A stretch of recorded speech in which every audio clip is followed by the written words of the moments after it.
President Mootummaa naannoo Oromiyaa harka rukutuudhaan kan simannuun ta'a. Kabajamoo Abbaa Gadaa 72 guyyoo boruu guyyoo kabajamoo Addee Jamiilaa Simbirroo Abbaa Gadaa guyyoo boruu guyyoo.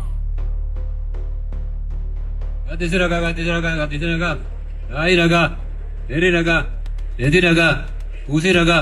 Uzwa sen raga. Uchi bihe na ulu wal raga. Kabajamoo Pirezidaantii Mootummaa Naannoo Oromiyaa Obbo Shimallis Abdiisaa gamanatti dhufanii haasaaf kallattii gara fuula duraas akka kennan kabajaaf ulfinaan akkanaaf affeertan sin gaafadha.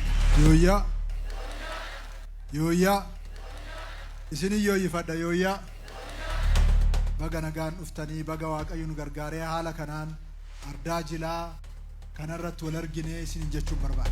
Abbaa Gadaa 72 guyyoo boruu guyyootiin kennamurratti argama.